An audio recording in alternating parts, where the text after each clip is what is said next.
श्रीगणेशलक्ष्मीस्तोत्रम्।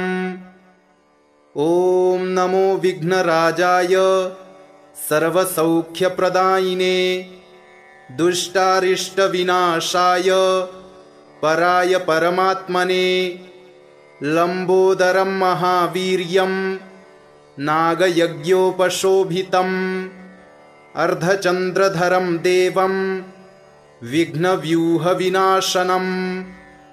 ॐ ह्रां ह्रीं ह्रूं ह्रैं ह्रौं ह्रः हेरम्बाय नमो नमः। सर्वसिद्धिप्रदोऽसि त्वं सिद्धिबुद्धिप्रदो भव। चिन्तितार्थप्रदस्त्वं हि सततं मोदकप्रियः। सिन्दूरारूढवस्त्रैश्च पूजितो वरदायकः। इदं गणपतिस्तोत्रं यः पठेत् भक्तिमान् नरः तस्य देहं च गेहं च स्वयं लक्ष्मीर्न मुञ्चति। ॐ नमो विघ्नराजाय सर्वसौख्यप्रदायिने दुष्टारिष्टविनाशाय पराय परमात्मने लंबोदरं महावीर्यं नागयज्ञोपशोभितम् अर्धचंद्रधरं देवं विघ्नव्यूहविनाशनम्। ॐ ह्रां ह्रीं ह्रूं ह्रैं ह्रौं ह्रः हेरम्बाय नमो नमः। सर्वसिद्धिप्रदोऽसि त्वं सिद्धिबुद्धिप्रदो भव। चिन्तितार्थप्रदस्त्वं हि सततं मोदकप्रियः। सिन्दूरारूढवस्त्रैश्च पूजितो वरदायकः। इदं गणपतिस्तोत्रं यः पठेत् भक्तिमान् नरः तस्य देहं च गेहं च स्वयं लक्ष्मीर्न मुञ्चति।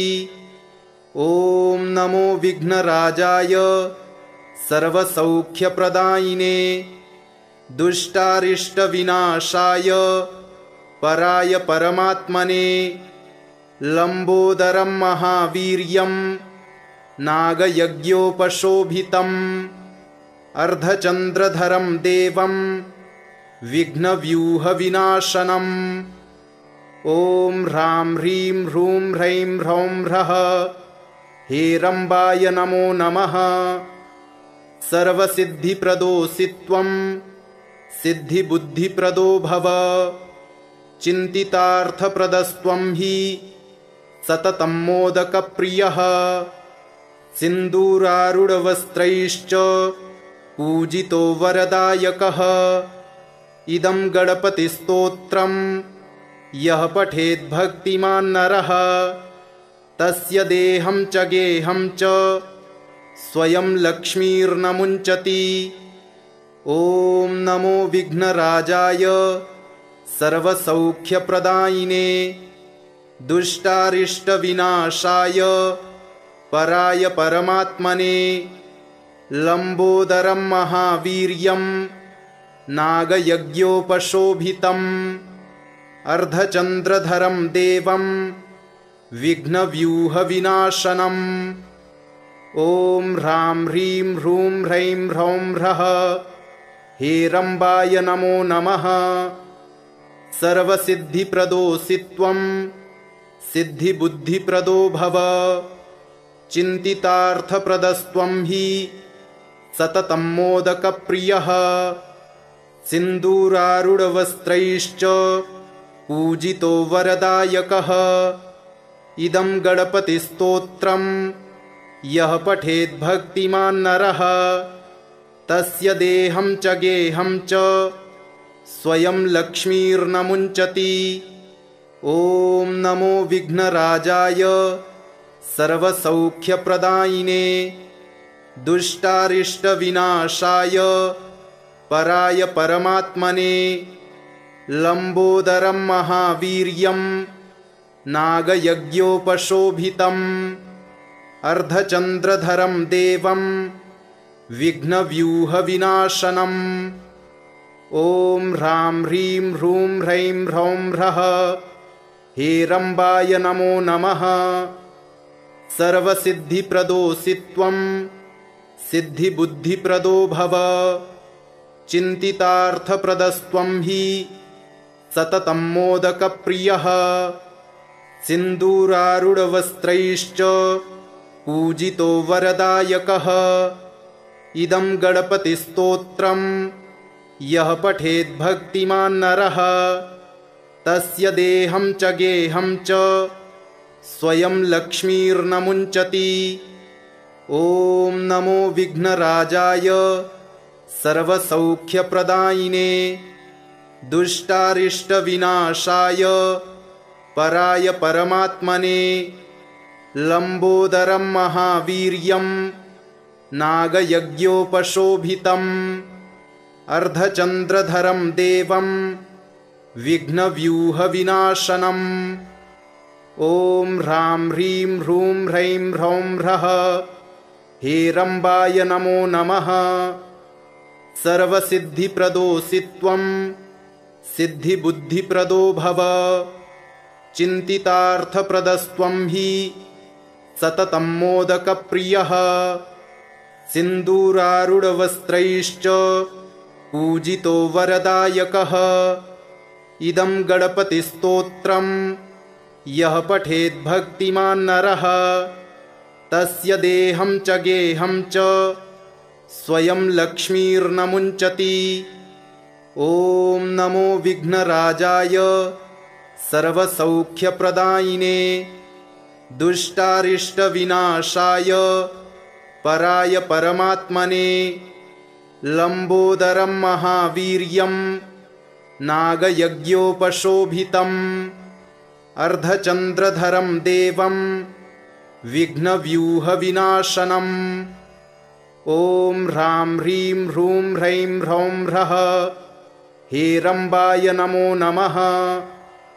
सर्वसिद्धिप्रदोऽसि त्वं सिद्धिबुद्धिप्रदो भव चिन्तितार्थप्रदस्त्वं हि सततं मोदकप्रियः सिन्दूरारूढवस्त्रैश्च पूजितो वरदायकः इदं गणपतिस्तोत्रं यः पठेद्भक्तिमान् नरः तस्य देहं च गेहं च स्वयं लक्ष्मीर्न मुञ्चति। ॐ नमो विघ्नराजाय सर्वसौख्यप्रदायिने दुष्टारिष्टविनाशाय पराय परमात्मने लम्बोदरं महावीर्यं नागयज्ञोपशोभितम् अर्धचन्द्रधरं देवं विघ्नव्यूहविनाशनम्। ॐ ह्रां ह्रीं ह्रूं ह्रैं ह्रौं ह्रः हेरम्बाय नमो नमः।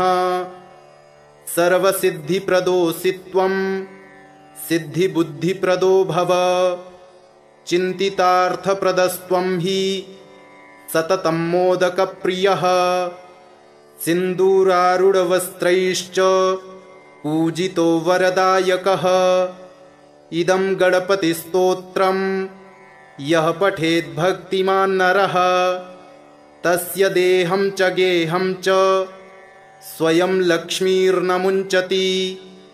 ॐ नमो विघ्नराजाय सर्वसौख्यप्रदायिने दुष्टारिष्टविनाशाय पराय परमात्मने लम्बोदरं महावीर्यं नागयज्ञोपशोभितम् अर्धचन्द्रधरं देवं विघ्नव्यूहविनाशनम्।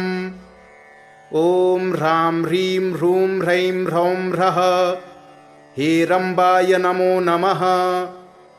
सर्वसिद्धिप्रदोऽसि त्वं सिद्धिबुद्धिप्रदो भव चिन्तितार्थप्रदस्त्वं हि सततं मोदकप्रियः सिन्दूरारूढवस्त्रैश्च पूजितो वरदायकः इदं गणपतिस्तोत्रं यः पठेद्भक्तिमान् नरः तस्य देहं च गेहं च स्वयं लक्ष्मीर्न मुञ्चति।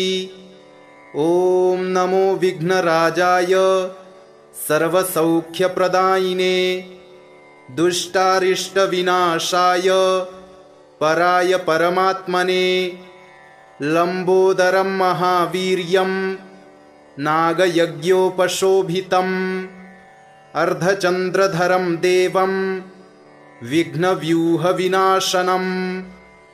ॐ ह्रां ह्रीं ह्रूं ह्रैं ह्रौं ह्रः हेरम्बाय नमो नमः। सर्वसिद्धिप्रदोऽसि त्वं सिद्धिबुद्धिप्रदो भव। चिन्तितार्थप्रदस्त्वं हि सततं मोदकप्रियः। सिन्दूरारूढवस्त्रैश्च पूजितो वरदायकः। इदं गणपतिस्तोत्रम् यः पठेद्भक्तिमान् नरः तस्य देहं च गेहं च स्वयं लक्ष्मीर्न मुञ्चति।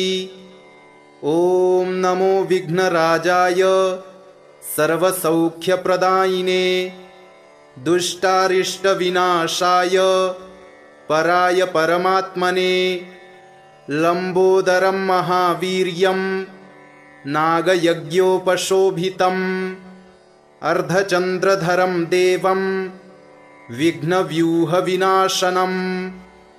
ॐ ह्रां ह्रीं ह्रूं ह्रैं ह्रौं ह्रः हेरम्बाय नमो नमः। सर्वसिद्धिप्रदोऽसि त्वं सिद्धिबुद्धिप्रदो भव।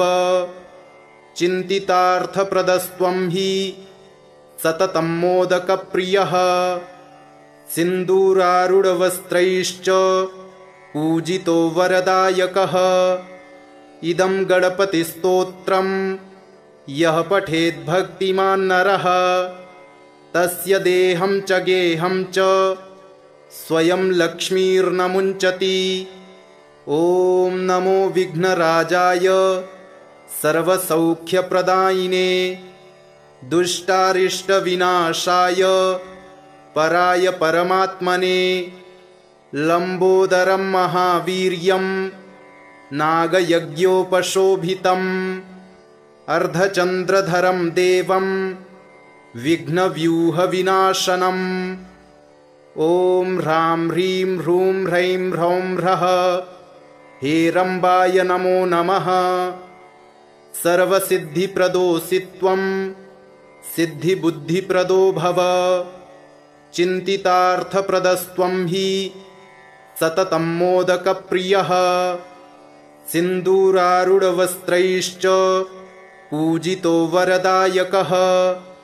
इदं गणपतिस्तोत्रम् यः पठेद्भक्तिमान् नरः तस्य देहं च गेहं च स्वयं लक्ष्मीर्न मुञ्चति।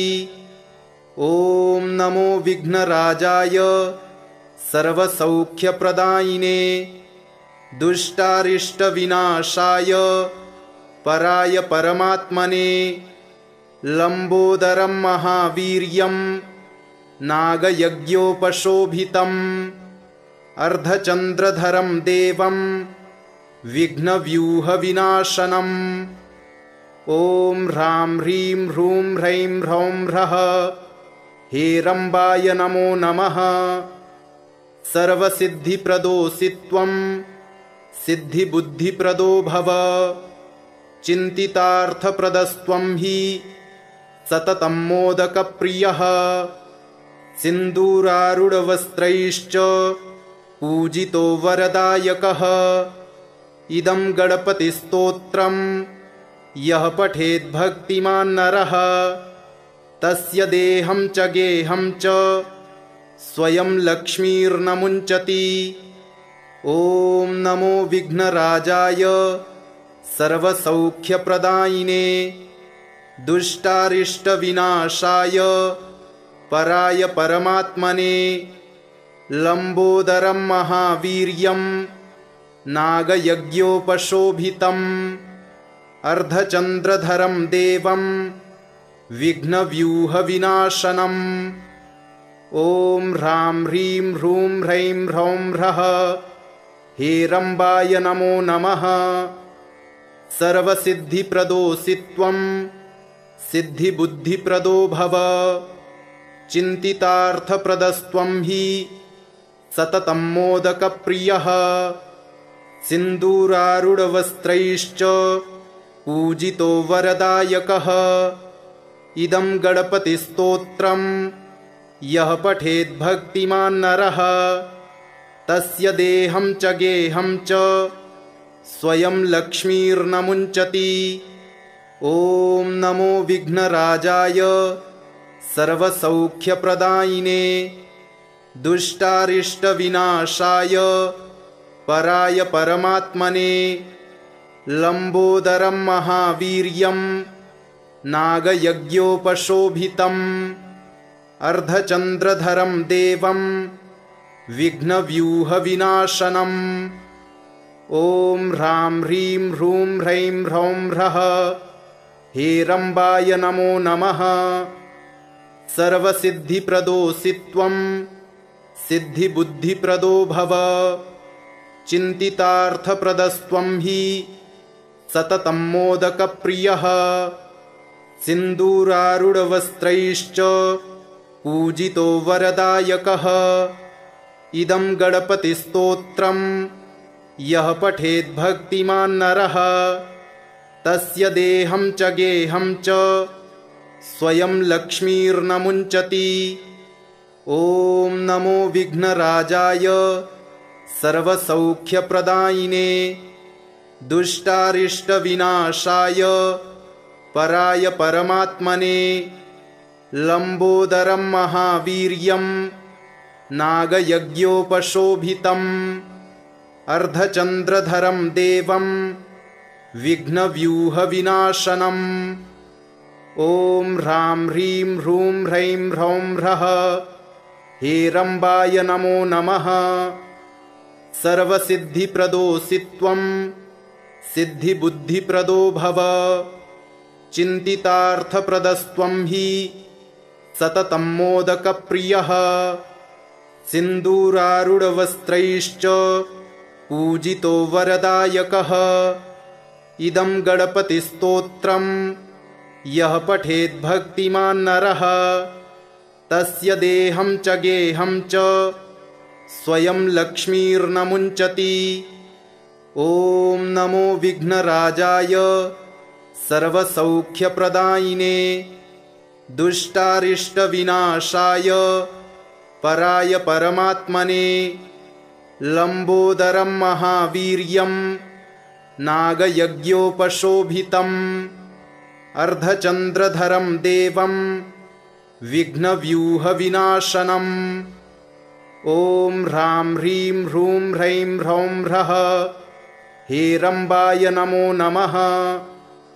सर्वसिद्धिप्रदोऽसि त्वं सिद्धिबुद्धिप्रदो भव चिन्तितार्थप्रदस्त्वं हि सततं मोदकप्रियः सिन्दूरारूढवस्त्रैश्च पूजितो वरदायकः इदं गणपतिस्तोत्रम् यः पठेत् भक्तिमान् नरः तस्य देहं च गेहं च स्वयं लक्ष्मीर्न मुञ्चति।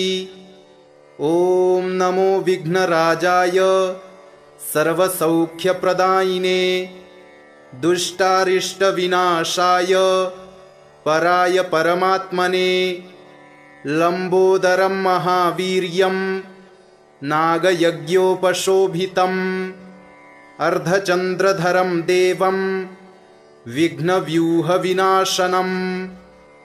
ॐ ह्रां ह्रीं ह्रूं ह्रैं ह्रौं ह्रः हेरम्बाय नमो नमः। सर्वसिद्धिप्रदोऽसि त्वं सिद्धिबुद्धिप्रदो भव चिन्तितार्थप्रदस्त्वं हि सततं मोदकप्रियः सिन्दूरारूढवस्त्रैश्च पूजितो वरदायकः इदं गणपतिस्तोत्रम् यः पठेत् भक्तिमान् नरः तस्य देहं च गेहं च स्वयं लक्ष्मीर्न मुञ्चति।